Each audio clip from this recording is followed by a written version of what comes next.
Hey everybody, what's going on? Greetings and hope you're doing well. Season 8, episode 23. I'm Andy Campbell. I'm here with Sean Fitzgerald and the Bard. We're here to talk a little bit Hawks, and then we want to go into a little bit of NHL award predictions. Fellas, how you doing tonight? What's going on, Bardo? How are you? All good, all good. Good, excellent. Sean Fitzgerald, how are you? And is that an elk I see on your cap? That Or a is, deer? It's for the Iowa Heartlanders, courtesy of Andy Campbell. He lost a bet to me about Penn State and Michigan. Penn State, of course, then got eliminated by Ohio State in the Big Ten tournament. So still wait. It's Ohio State, Michigan State for the final there. There you go. So fans, what do we learn here? Bet Andy Campbell, lose the bet, you get a weirdo hat. You get a hat. You get a hat of my choice. Yeah. That's I enjoy it. All right. I like it. Love it.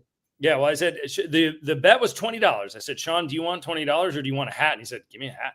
Yeah. I don't blame him. Hats are better. You got to have $20 carnal knowledge of a lady this time on the premises. Come on, man. That's a bet. Sorry. There you go. Little Top Gun reference for those of you that don't know. And folks, pardon me in my background. I'm moving back and forth a little bit. My Chicago skyline background is not, it looks like my hair is kind of on fire. It's not as good as Bardo's, but I'm jumping in from Tampa Bay, Florida right now. And the curtains I have in the background at the hotel I'm staying at are less than becoming. So we're trying to try to give a little skyline action. So let's talk Hawks real quick. The Hawks stink. We all know that they're on a 4-game skid. They lost last night 6-2 after jumping out in front 2-0 and then giving up 6 unanswered goals. Everyone wants the season to end. Things aren't going very well. And now people are finding new people to blame. This is what's crazy right now. And Sean, I want you to jump in on this one. Right now, for some reason, Twitter's on fire blaming Jamie Faulkner. Saying, they got to get rid of Jamie Faulkner. This is ludicrous. This has nothing to do with her. Sean, what is she responsible for? What does she do in the organization? And people need to leave this alone. This is just dumb.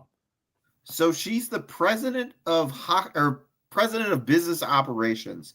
Frank Zawars. I'm gonna butcher his name. Frank. He's the director of media ops for the Omaha Lancers, and he said that Jamie Faulkner is a friend of his, and she promotes high school rivalries. She came up with the best day ever for the Hawks.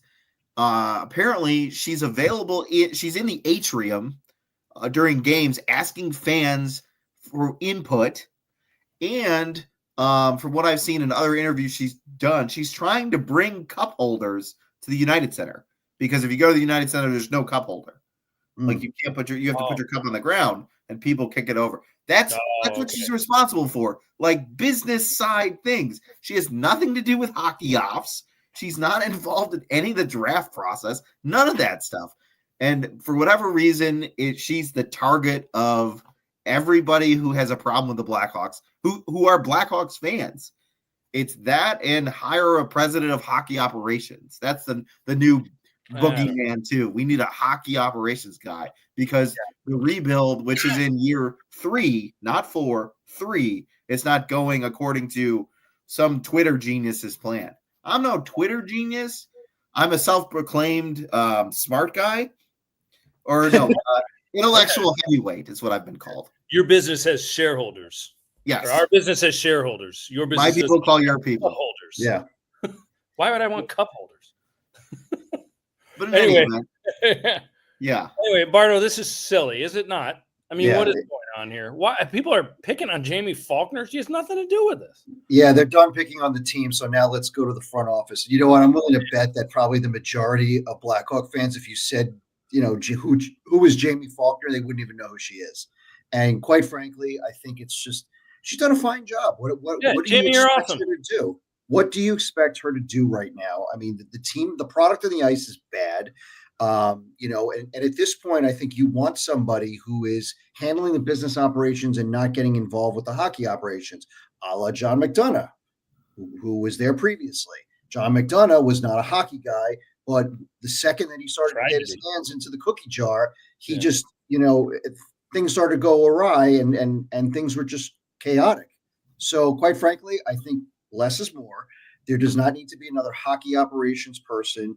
Kyle Davidson is totally fine in his role right now. He hasn't even been given really an opportunity to go and spend legit money in free agency. Don't tell me about last summer when they were just, patching holes temporarily. I mean, sure, he got a couple of guys that may be on somewhat long-term contracts, but I mean, this is the summer where he has to be tested.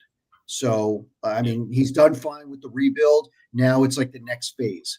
So he's developing as a GM, just like the team is developing. So we got to give him a chance. So folks, keep Jamie Faulkner out of your mouth. This is stupid. Stop talking about Jamie Faulkner like she's part of the problem. You have no idea what you're talking about. The team sucks, okay? The team is lousy, and nothing is going to change that in the next few weeks. We just need to tolerate it, get to the offseason, hope that when some of the kids get signed at the end of their NCAA seasons, that gives a little bit of hope. Mm-hmm. But now the other thing, too, is, I mean, a lot of people are worried now, and Al Samaglia, particularly one of them, who took to Twitter today and saying, well, don't expect the Hawks to get any big name free agents, because why on earth would you sign in Chicago? Are you worried about that at all? Sean, clearly not. So Ben Pope wrote an article about this too, in that the culture of losing is kind of taken on the Blackhawks lately. So they haven't been winners. So maybe it's going to deter free agents from signing here. Yeah. I'm sorry, but money solves a lot of ills. Sure does. If you overpay somebody to the point where they're like, okay, this is stupid money. I'm going to go play there. I'm going to play in one of the greatest cities in the United States. Get endorsement deals. You're going to get endorsement deals. You're going to be, if you happen to be a winner or be a good player, you're going to be beloved in this city. Chicago is still celebrating the 85 Bears.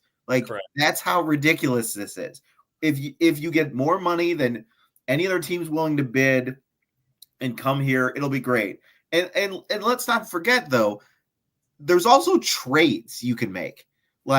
Kyle Davidson has the ammunition now to go to Calgary and say, look, what's going to take it to get Sean Monahan? What do you want for Sean Monahan? And bring a star here via trade. He's got both avenues open to him. So there shouldn't be any excuse why he shouldn't be able to bring in a Robin to Connor Bedard's Batman. Right. No, I mean, that all makes sense. I mean, Monahan now of the Columbus Blue Jackets, correct? Oh, my bad. Yeah, no, but that's all good. But I mean, Bardo, they need to get somebody to entice others. So you need to strike somewhere first, right? Yeah. And Sean, you said it right. I mean, money is the reason. I mean, I'll give you 765 million reasons why Juan Soto became a Met. Yep. That's exactly why. There's a reason why several years ago, Albert Hainsworth signed with the Washington, at the time, Redskins, because these guys are going to get paid. Especially when they're up for a huge contract, they're going to take the money. And look, Chicago has a lot of things going for them. They have a tremendous young core. It's a great city. Once that building is filled and fans are into it, I mean, it's a big time hockey city. And there are a lot of other examples like that. Toronto, the Rangers, among others, Detroit. So, I mean, whoever has cap space and was willing to spend the money, and you probably have to overspend a little bit, is going to get the free agent. Sure. I mean, Mitch Marner may decide to stay in Toronto or go to LA or something. They might be able to afford to keep him now. There's no guarantee, but they're going to be in the race for anybody. And they're going to be able to outbid most teams. And look, this is not, we've talked about this ad nauseum. The free agent class is not great. So if it's not free agents, I mean, and Kyle actually mentioned it in a recent interview that he's going to be using some of these assets, these draft picks and prospects now to get established players. We just don't know right now who is going to be on the market, but somebody always demands a trade or whatever it is. Those things are going to happen. Mm-hmm. So people just need to let the process happen, and it may not happen all in one off season. So no, but it is definitely, we're at a critical point. I mean, something needs to give here. I mean, the team needs to be better. They were not supposed to be this bad this year. Correct. I know we've said it over and over again, but this was supposed to be the year that they were supposed to make some, take some major strides and all of a sudden be better. And, unfortunately, that hasn't been the case. And this season does need to end, though. Yes. I mean, Connor Bedard looks miserable. I mean, we haven't been on the pod since he scored a goal last night, which is great. But, and I mean miserable as far as just appearance wise. I don't mean as a player. Obviously, he's having some challenges on the ice. He's not putting up the points that he was. I mean, what does he have, like 4 points in his last 10 games or something? Yeah, he's got more misconducts than goals in the last. Well, yeah, and then I mean, we haven't been on the podcast since he had back-to-back 10-minute misconducts. That was kind of lousy. Whether saying the magic words, whatever they are, right? Whatever he said twice, I don't know what happened there. Your mother was a snowblower or something. Yeah, but his season needs to end. I mean, he looks tired. He looks worn out. He looks burnt out. And losing. And I mean, I'm sure it takes its toll after a while. He's a kid too. I mean, yeah, and he's a kid. He's 19. And Ben Pope put it out there today. Since the Hawks have been blown out far more often in recent months than under Richardson. Their 43.0 goals under Sorensen is actually worse than the 43.5 goals ratios under Richardson. So Sorensen's freewheeling style hasn't helped Bedard. It's actually hurt Bedard. Bedard is like in one of the worst slumps of his career under Sorensen. That's another priority we need to talk about here. Like, and Pope wrote about it, and everybody should be thinking about it. They need, unless it's David Carl from University of Denver, you need to get an established NHL head coach. I think that's the biggest priority right now. Yeah. If you want a marquee free agent, you want guys to come to the city, they have to have someone to play for.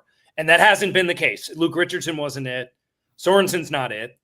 Derek King, Jeremy Colleton, yeah, I mean, there hasn't been a guy here since Quinville. Alpo Suhonen. Alpo Suhonen. Oh, Trent Yanni, Yeah. Oh gosh, that is just brutal. Yeah. So that is priority number one to get those coaches, to get a seasoned coach. So I don't know. We'll see. It's going to be Gerard Gallant. I'm going to kill myself. It could be. It could be. Hope not. Who knows? It could be Rod the Bod. Sounds like Rod Brindamore might be falling out of favor in Carolina if they have an early exit.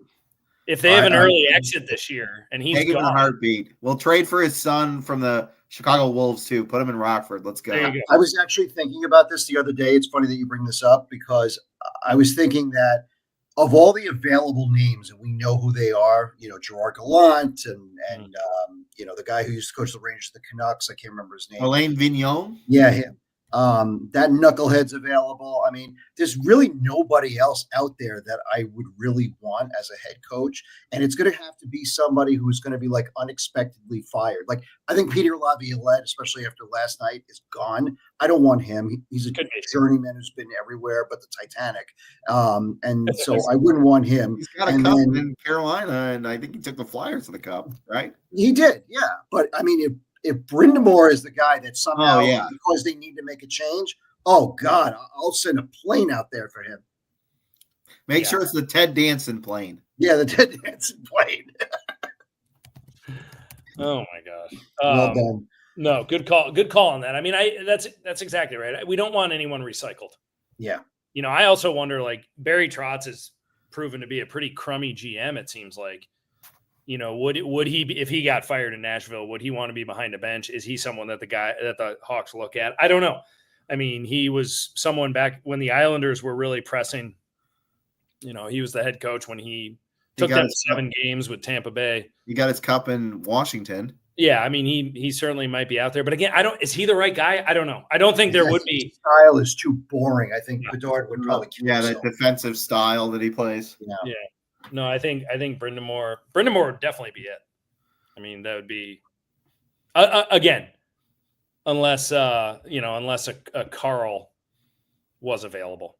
If Denver goes belly up and Carl's like, I'm leaving, he'd be the first pick. Yeah. I'm just trying to think if there's another veteran that could be sort of, I mean, I guess there's a reason why they call them surprise firings, but that's kind of like what you need to find is like, is there somebody, that's just kind of been there for so long that it's just time to just make a change, and Brindamore just kind of checks all those boxes. Yeah, so, right. Yeah. No, he'd be great. All right, so Hawks aside, let's talk about some NHL awards. Let's talk about the NHL season. Do you want to do trivia first, or do you want to do the we can awards? do trivia first. Yeah, if you want to do trivia first. Oh, let's yeah, do I've been trivia, telling and the then bit. let's do Yeah, any this question. trivia first. Sean's gonna, for the second week in a row, Sean's gonna have the trivia question. So we'll go trivia, and then we'll go through NHL awards and give our predictions of who's bringing home hardware. Shawnee, go for it. All right. So in the Blackhawks history, there has been 9 goalies who have been first-round picks who have played for the Hawks. Jeez. And there's only been 2 drafted by the Blackhawks. Can you name the 2 that have been drafted by the Hawks and then the other 7? The other 7 are pretty easy. Okay, so timeout. So there have been 9 first-round picks, but only 2 of them have played for the Blackhawks? Only 2 of them have been drafted by the Blackhawks. Drafted. Other guys, the current goaltender was drafted in the first round by somebody else, but plays for the Blackhawks. 2 have played. Oh, wow. Sorry. Dog does not like the question. He doesn't like the question. No, That's so my wait a other minute. dog. Corey Crawford was not a first-round pick, was he? Corey Crawford was a second-round He pick. was a second-round pick. Okay. Gosh, so we need to nail 2 first-round goalies that have played for the Blackhawks. Well, 2 first-round goalies have been drafted by the Blackhawks. Well, that's the one I want to get. I mean, Yeah. obviously Spencer Knight. Yep. He was not drafted by the Blackhawks. He's a first-round goalie playing for the Blackhawks. Yep. Marc-Andre Fleury. Marc-Andre Correct. Fleury. Yep. Marc-Andre Justin Fleury. Thibault. Jocelyn Thibault. Yep. Thibault. Ooh, that's Now you're saying drafted by the Blackhawks, but did they have to play in the NHL? Yes. There's only 2 first-round. There's only 68 guys have ever been drafted in the first round as a goalie. All right, so now we've got 3 of the 9 right now. So You've got the Flower, you've got Spencer Knight, and you've got Jocelyn Thibault. Adam Who else? Monroe. Adam Monroe, yes, and he was drafted by the Hawks in 2001. Bart, That's how did you get that one? Good one, Because Bardo. no fucking life. That's why. All right, so you have the Flower, Monroe, Thibault. Murray Bannerman? Not a Black. Bannerman was not a first rounder. No. Tony Esposito? Tony Esposito. By the way, the modern NHL draft did not take place till 1963. Okay. Wow. So- All right, so we've got 4 of the 9 and 4 of one the 9. and 1 Blackhawk pick. Yep. Ray LeBlanc. No. All right, you want a clue? No. not No. yet. No clues. Ed No. Belfour was not a first round pick. No, he Ed was Belfour wasn't even drafted. He was a free agent out of North Dakota. Dominic Hasek, was he a first round pick? He was not. He was a fourth No. rounder. Or he was later than that. He wasn't a first rounder. Warren Skorodensky. No. Bob Sauve. No. Oh, yes, Bob Sauve, 1975. Drafted by the Blackhawks? He was a first rounder that played for the Blackhawks. He was Yeah. not drafted by them. Was he drafted by Winnipeg? Yes. Okay. Why do I know that? Is Andy frozen? Yeah, I think he is. Okay. All right. Well, Okay. I have a guess of a Okay. first round pick that wasn't drafted, but I think did Olaf Kolzig play for the Blackhawks? he might have, but he wasn't drafted. He Okay. wasn't a first rounder. Okay. I don't know why I said that. Jeff Hackett? No, I don't think he was a first Nope. round pick. I think Don't tell me. Don't tell me. okay. Don't tell me. I'm gonna get this. So I got Adam Monroe, right? He We got drafted Adam by the- Monroe. I don't know how I got that one. No, I know. That how was I a got good one. I never would have gotten that. I think I've dropped that one in the chat. I just hope somebody doesn't chime in with the on the social with the Oh yeah, and I'm not. I can't. no. Let me think. Let me think. First round pick. Nope. Marty Turco? Marty Turco was not a first round pick. Oh, he was a second round, I think. Yep, he was, because I went. There was no list, so I went individually through each one.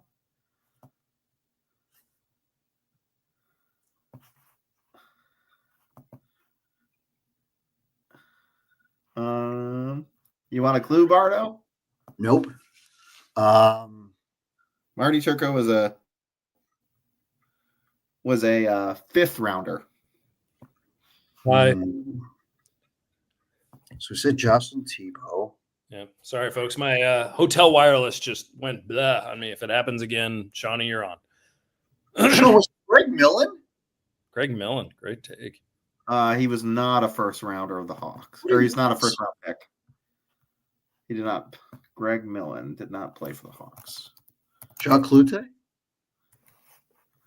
No. Crap. Are we at the point where we need some hints, fellas? Andy. All right, we're going to do clue number 1. Oh, I think I got it. I think I got it. Mark Fitzpatrick. No. Oh, shit. Fuck. Whoa, Bardo. Greg Millen was a 6th rounder, by the way. Oh, I thought it was a first rounder. All right. So clue number 1, this goalie is on ESPN's broadcast. Usually in between. He's on the TNT, ESPN, usually in between the pipes. He is a goalie. Oh, what's his name? Not Brian Hayward. First name is Brian. Yeah. He played for the Boucher. Brian Boucher. That's correct. All right. So now we got Brian, first rounder who played for the Hawks, right? Yep. He was. Okay. All right. I'm trying to add. All right. Next one. Right. Next clue. Trying through my phone here. So he won the Stanley Cup with the Carolina Hurricanes, most known for being a Carolina Hurricane. Oh, God. Cam Ward. All right. So we've got Bushi, Cam Ward, Jocelyn Tebow, Bob, Monroe, Flower, Spencer Knight. We're missing one guy or two guys. One is the current Blackhawks goalie coach and the only other goalie drafted in the first round by the Hawks. Jimmy Waite? Jimmy Waite. That's correct. 1987, he was drafted in the first round. He was a first round. I totally forgot about that. And the last one, I think he's most famous for sitting in the team picture with Corey Crawford because he never played after they acquired him from Vegas. Oh, Robin Regier. Not Robin Regier. Robin nope. Lehner. Not Robin Lehner. He was brought back for him. His brother works on ESPN. Not PK Subban, but Malcolm Subban. Malcolm Subban. So Brian Boucher, Cam Ward, Jimmy Waite, Jocelyn Tebow, Malcolm Subban, Bob, 1975, Adam Monroe, The Flower, and Spencer Knight. That is a good one. Those are all the goalies. That's hard. Good one. Yeah. Cool. So there we go. All right. Back to you, Andy. Tempting to enter the studio here. No. Andy all right. was on. Hopefully this works now. Sorry, folks, about that bad hotel internet. Let's give it a go now. Okay. NHL awards. Here we go. The Calder Trophy for Rookie of the Year. All right. What do we got here? It sounds like there are 3 candidates that are starting to emerge. Macklin Celebrini, Lane Hudson, and what's Wolf's first name? I'm already blanking. Dustin Wolf. Who do you got, Bard? I got Macklin Celebrini. It's hard not to look past what he's done on both ends of the ice. I mean, yes, his team stinks, but that's not his fault. Just like Bedard, his team stunk, but he was the best rookie. Celebrini to me probably is that. The only thing that I would say is that Hudson is getting to a situation where he could lead all defensemen in scoring. He's kind of right there. 6th right now, I think. If he's up there or if he finishes first and Montreal goes to the playoffs, that could earn him that. That's a huge deal. Yeah, but it's hard for me to look past Celebrini, who's done it start to finish. Yeah. Shawnee, where are you at? Who wins? I'm going with Macklin Celebrini. I think there's just too much buzz around him.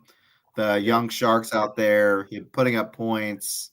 I think he's just they just had the Bedard Celebrini matchup. Celebrini got the better of him. I just think Celebrini's the guy. Yep.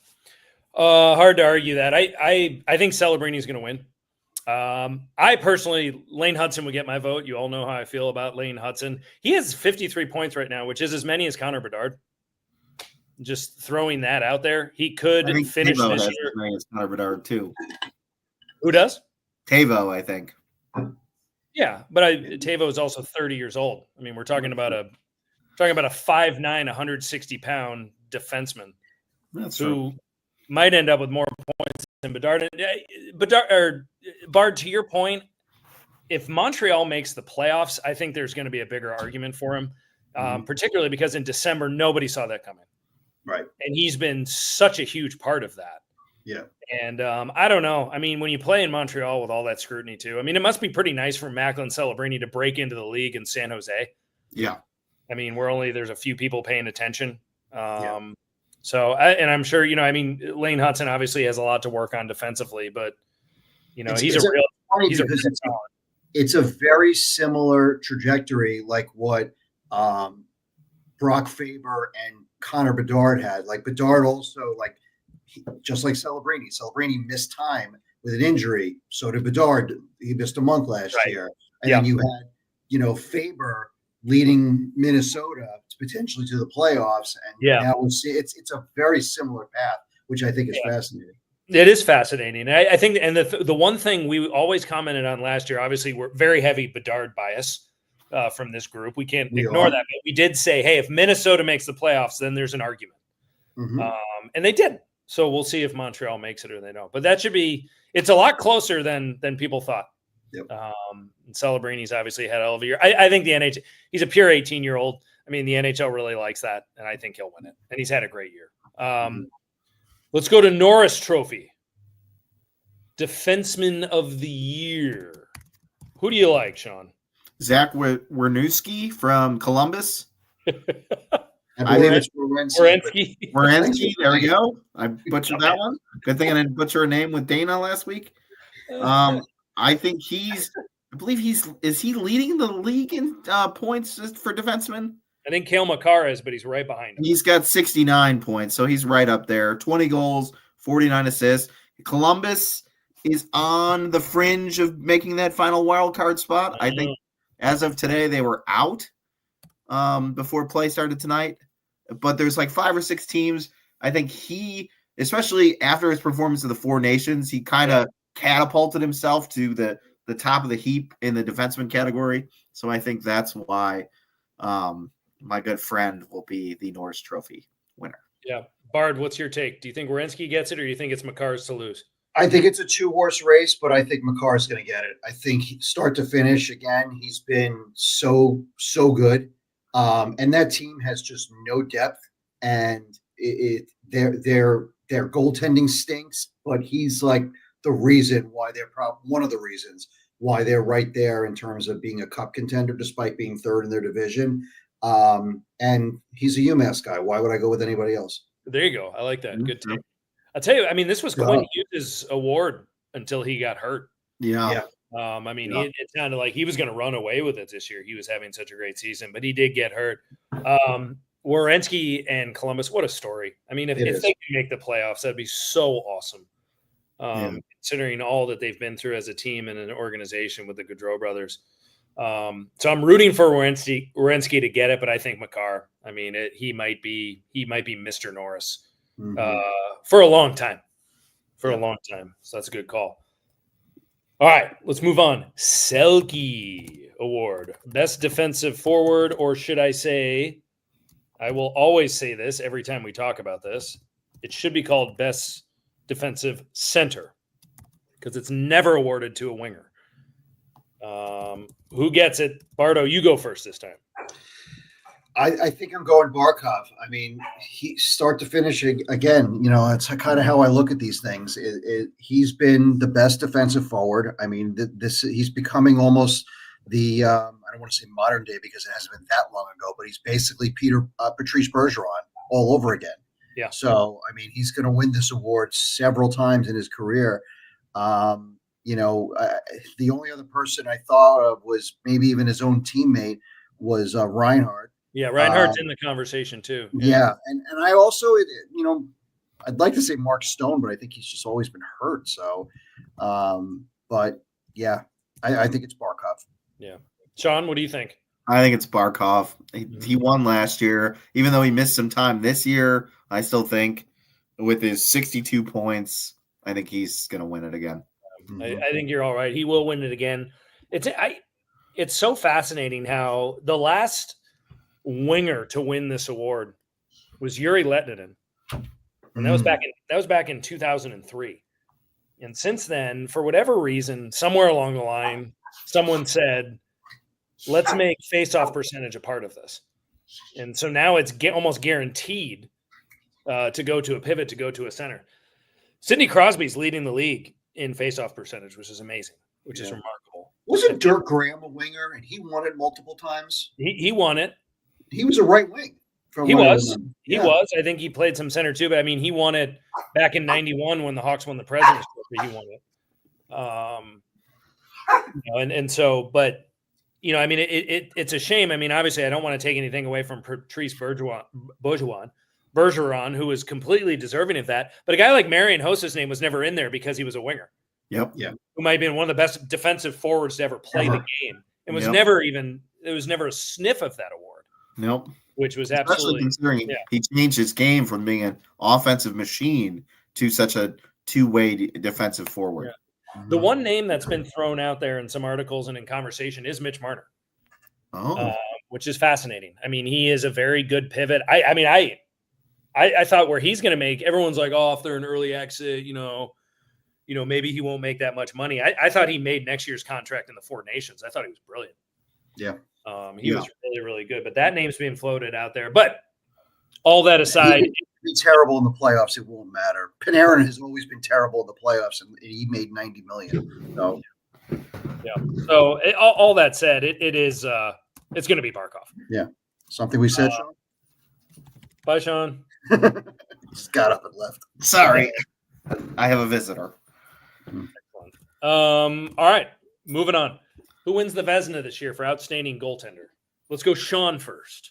Connor Hellebuyck Yeah. I think it's got to be him, right? He's the best goalie.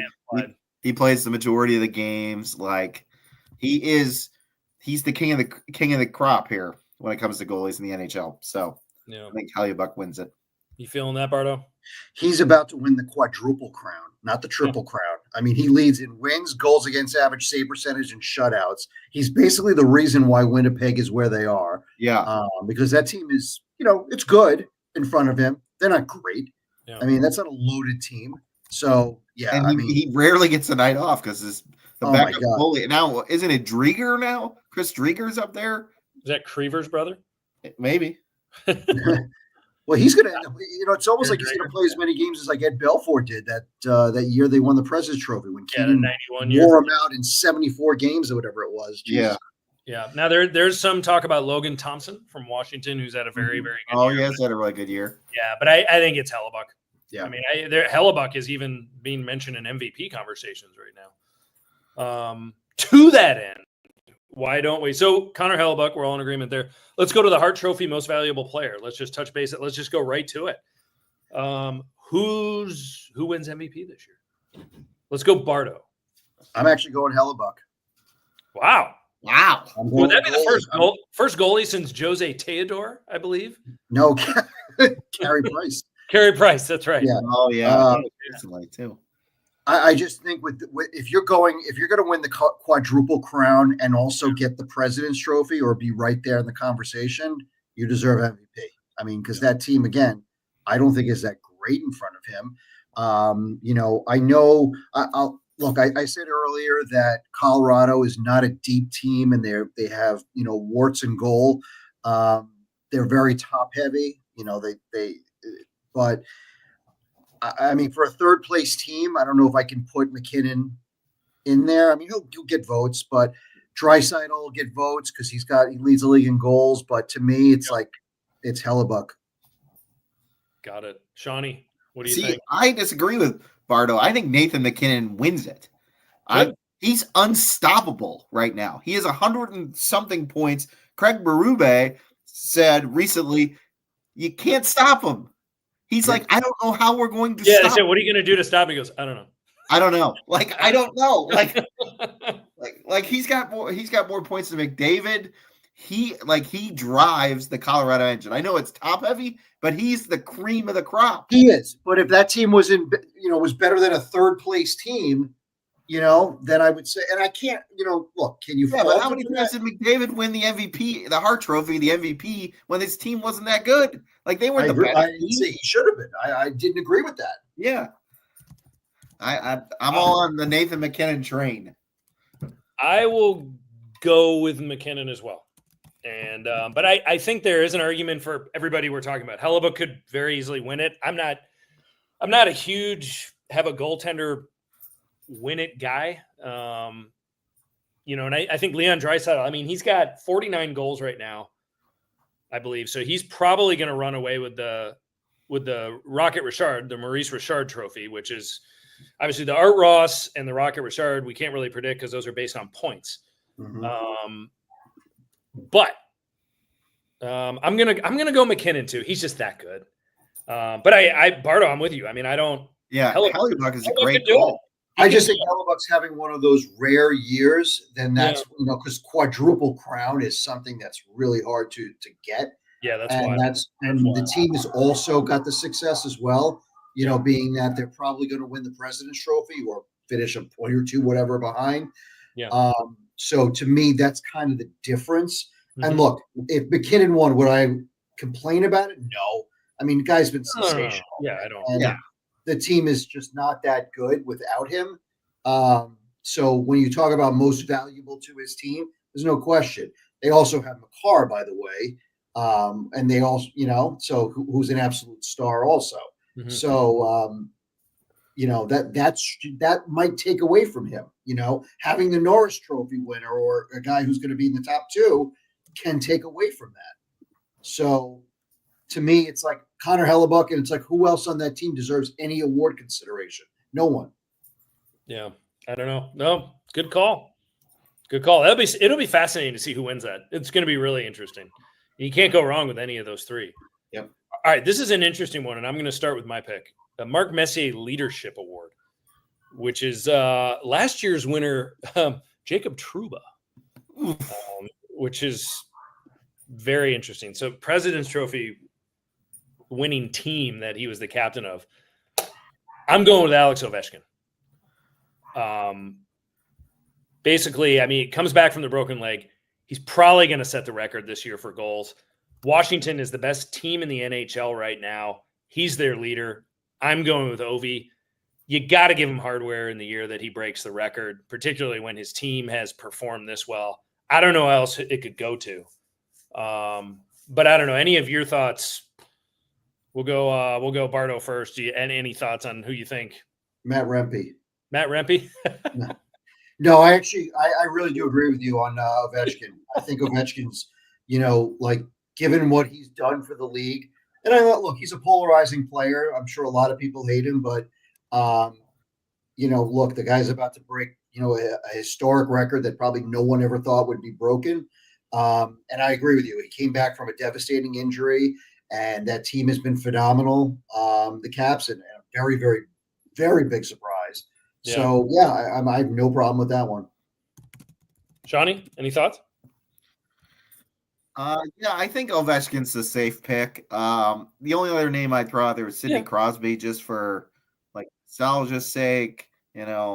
Crosby's been so good for the league, just like Ovechkin. That's the only other name I'd throw out there, but I think it's Ovi's to lose. Yeah.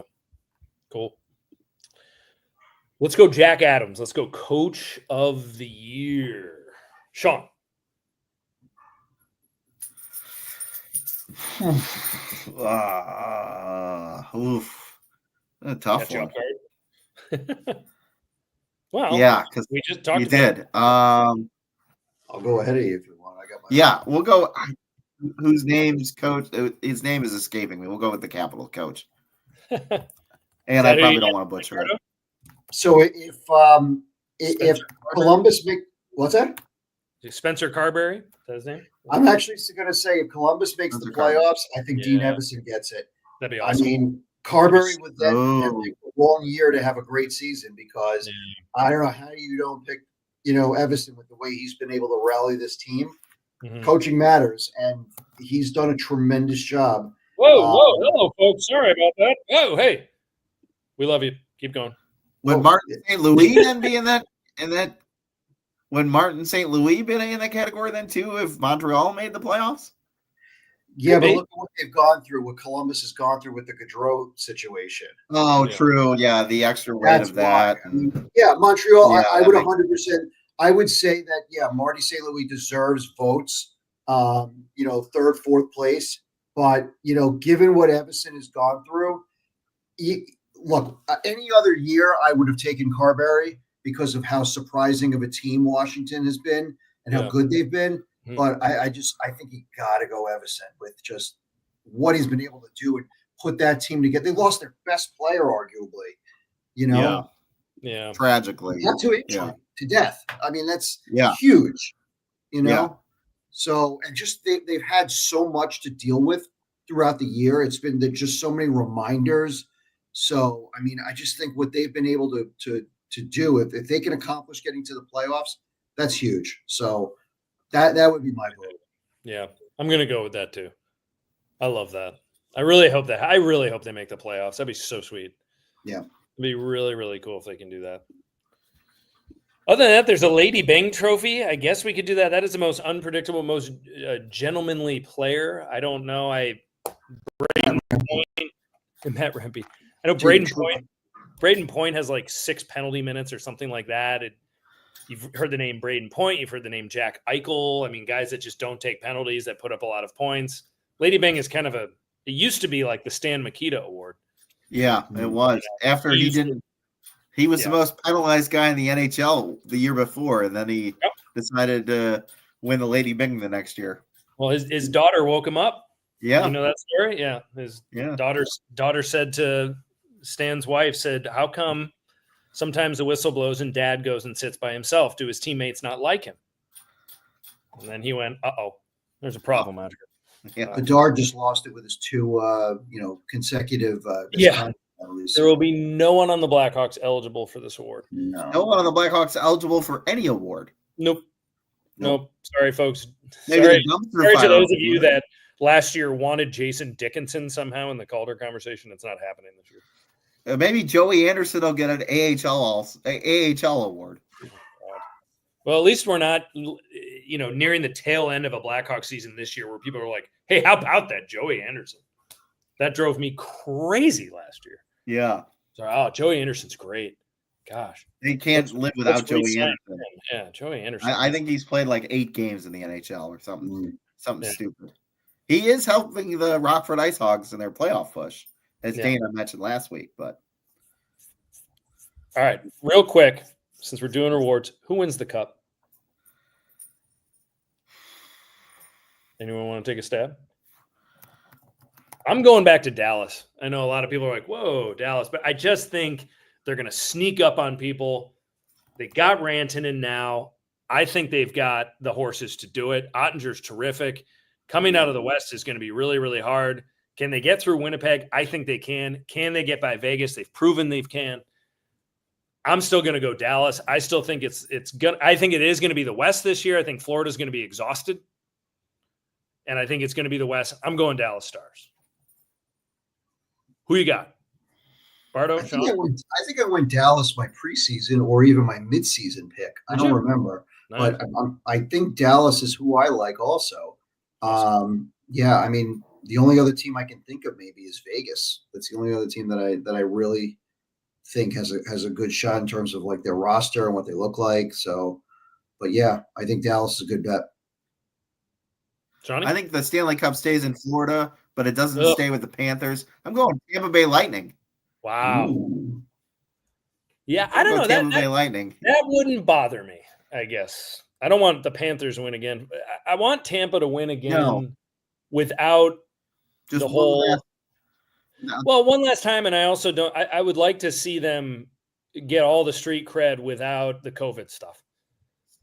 They kind of won in a COVID year, and then they came back the following year and on short rest and won it. And I would like to see them. I'd like to see them take it too. That'd be cool. Yeah, John Cooper, one of the best coaches probably in a long time. Kucherov, he's been the best player on that team, but Stamkos was still like the face of the franchise, the first overall pick from them. So getting one without Stamkos, I think, would be cool too. Yeah, that'd be interesting. Yeah. All right. One other thing that I just want to touch base on before we break for tonight. Rumors today that our president, Donald Trump, was in conversations with Vladimir Putin about potentially scheduling hockey games between the United States and Russia. As we know that Russia has been banned from international play of any kind. Not just in hockey, but in the Olympics and world championships across the world since the Ukraine conflict has come up. But now it sounds like there are conversations between two world leaders about negotiating some international hockey together. I had an initial reaction to it when I first read it, but how do you all feel about this? Is it just another Trump headache, or is this something that you're thinking about? What do you guys say? I honestly forgot about it, to be honest. So it's kind of been a little out of sight, out of mind kind of thing. Okay. Yeah. But happens. From a sports perspective, yeah, it'd be great to have them back because we know how good, how talented they are there. Is it worth the political headache? I have no idea, but and I won't go there either. I did have an idea, but quite frankly, look. Of course, I'd like to see it competitively. Mm-hmm. So, yeah, Shawnee, what do you think? I think it's just trying to capitalize on like the success of the four nations and trying to garner some credit for hockey and things like that. I also think maybe it's a little bit of dig at Canada because remember Canada and Russia used to play in the Canada Cup, and that was a big deal. Before Canada started playing in international competition. Well, yeah, the 72 Summit Series, was the first time where it was okay. Let's play the Soviet Union, right? Anyone internationally, and that was a big deal. It was a huge deal when that happened. Bardo, I'm with you. I'd love to see it from a hockey perspective. Yeah. I think that'd be awesome. Do I want to put? It's hard to kind of considering the climate of everything that is going on with our country politically right now, and whether you agree with it, whether you don't, it's very polarizing. And certainly it seems like that our president should have his mind elsewhere right now, other than this. Yeah. But, that said, being a hockey fan, to see that, if it came to fruition, would be pretty cool. If there was some sort of international series between those two countries. Now, would it be better if you can get Canada in there too and have some sort of series with Russia, Sweden, Canada, and the U.S. potentially? I don't know. That'd be awesome. Yeah. I don't know. The Russian national hockey team would be very good. And I think the four nations, was such a success this year, but then you also kind of felt, well, Russia's damn good and they're just not allowed to play. Yeah. So I don't know. Mixed feelings. Well, and I don't know if you guys have seen this today too. The NHL is now reevaluating what the 2026 All-Star Game format could be. Well, yeah, you have to now. I think the success of the four nations has caused that. I know Greg Wyshynski from ESPN had thrown out an idea of maybe like a 3-on-3, 23 and under on Friday night, like round robin tournament. So like everybody's got to be 20 or like younger players. I know Andy hates it because you hate you hated Team North America and the last World Cup of hockey. I thought that was stupid. That drove me crazy. I think they needed another team. I know, but that's Mickey Mouse stuff. I just think that was just silliness.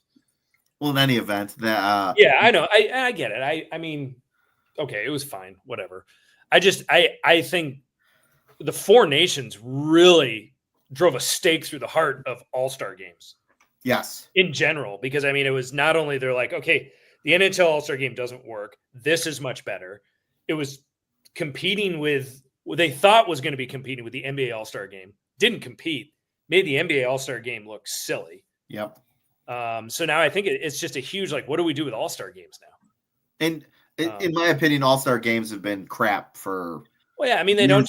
I don't even watch them. I've hated All-Star games since I was a kid. I absolutely. Yeah, they don't make sense. Yeah, I watched the Frozen. I watched the Four Nations, but yeah, I mean, when I was 12, I did like the one at the Chicago Stadium. Not gonna lie, that was cool. But I mean, I've never been an All-Star fan. I just think the games are all just bogus, and half the guys don't even want to be there, and they feel out. I mean, think about what the marquee event of the NBA All-Star game was always the slam dunk contest. Yeah, no one does it anymore. LeBron's never done it. Yeah.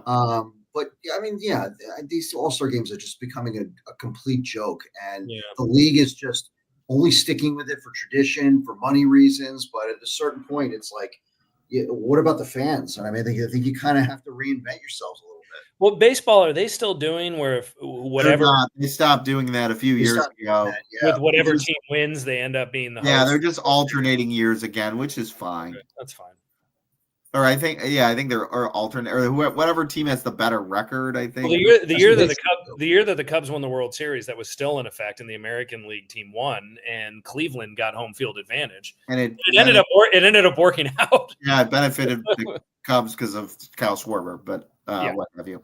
Yeah, exactly. But still, that was I don't know. I don't know what you do. I don't know how you sit in a room and you say, "Hey, let's do an All-Star game." I mean, there's no All-Star game next year because of the Olympics. Is that correct? I believe so. But they do have time to figure this out. Yeah. But All-Star games are. And I'm with you, Bard. They're whatever. And my assumption is, based on the last time they went to the Olympics, that the NHL will have a marquee like stadium series event or something like that coming out of the All-Star break to kind of draw NHL fans back in, is what I would assume. Yeah, because that's what they did the last time, and it seemed to have worked. Interesting.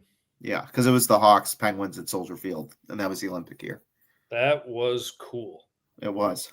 It snowed that night. I was at the game. Were you really? That's awesome. Yep.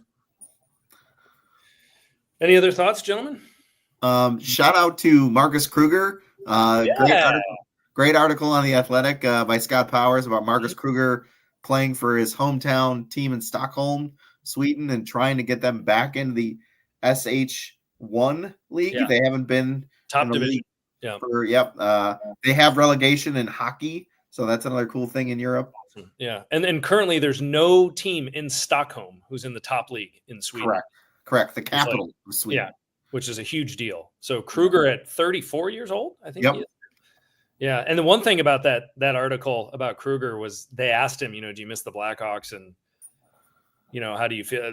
Talk to me about that run in 2015. He said, yeah, and I didn't even think about this. He goes, yeah, it was the last time the Blackhawks won a series. Yeah, it was. Last time they won a playoff series was 10 years ago. Yeah. It's been brutal.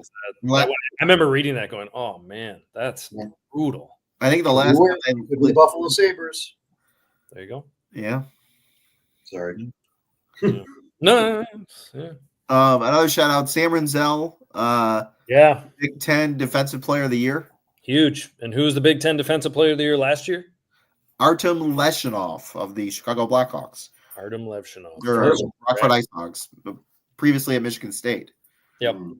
So 2 years in a row, Blackhawk prospect winning Big Ten Defenseman of the Year. Pretty tough league to win Best Defenseman. Yeah, the Big Ten is probably the premier. I know some Hockey East fans and stuff like that, probably the premier league in NCAA hockey. Yeah, it's pretty good. It's pretty good. Hockey East. No, Hockey East is good. Well, NCHC is still pretty darn good. I mean, Denver won it 2 out of the last 3 years. Who won it the last time it wasn't Denver? Was that Minnesota St. Cloud, right? Quinnipiac won it. Quinnipiac out of ECAC. So Big Ten and Hockey East have not won the national championship in a while. Yeah. Well, UMass just won it. Right. I think that was the last team to do it. Yeah, 2022. Yeah. Yeah. That was the last Hockey East team to do it. Yeah, Big Ten, you're due. Overdue, Big Ten. So I don't know. Sparty could do it this year, though. Michigan State's got a really good team. Yeah, they're number one, I think, in the rankings. Trey Augustine, Red Wings prospect, has just been really, really good. Yeah, the lead singer of Fish. Oh no, it's Trey Anastasia. Sorry. There you go. Anyway, go on. And the Hobie Baker list came out. The 10 finalists came out today, I believe, and none of the Hawks prospects were on the list, despite being nominated. Bummer. Who's top dog? Ryan Leonard? Ryan Leonard. Jimmy Snuggard, I would think. Jimmy Snuggard, yeah. Yeah, from Minnesota. Ryan Leonard's on the list. Right. So after this weekend, there's the Hockey East Championship. The Big Ten Championship is this weekend. All the other championships are this weekend. Then the field will be set. So not this weekend, but sometime next week is when the round of 16 will start. So, but folks, pay attention to Boston University, pay attention to University of Minnesota, and pay attention to Denver in this whole thing. Because those are the teams that could have a Blackhawk prospect signing as soon as they're eliminated. There are 4. And I think UMD probably won't get in, correct? Minnesota Duluth? They won't get in. So it could be any day now. Unless they win their tournament. Yeah. They were eliminated the other day. They were eliminated, okay. Yeah. Them and Arizona State had an epic battle, and they lost to Arizona. They lost in overtime. Double overtime, I think.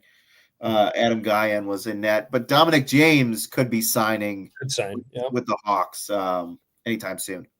Yep. So hopefully we'll get to see him in Rockford. I would assume Rockford or the Blackhawks on either an ATO or a PTO. Yeah, I think it's Ryan Green of BU, Aiden Thompson of Denver, and then the 2 Minnesota boys, Oliver Moore and Sam Renzel, are the ones that will sign and potentially get some time with the big club this year. Mm-hmm. So pay attention to that, folks. That should be good stuff. And NCAA hockey. And Dana Gray said it last week. NCAA players that join the Ice Hogs can play in the playoffs, I believe, is what he said. Yeah, they can. Yep. So we could see those guys play a little bit deeper into the AHL playoffs. Yeah. Well, good stuff tonight, guys and folks. Thanks for joining us, and sorry for the technical difficulties midway, as well as my musical interlude through my computer. So hopefully next time around we won't have that kind of issue. But I don't know. Enjoy your Blackhawks if you're still paying attention. Watch the NCAA tournament. It's going to be awesome. Mm-hmm. And we'll see with our awards predictions where they go. Should be fascinating. So for Sean Fitzgerald, the Bard, I'm Andy Campbell. You all have a great night. Thanks for listening.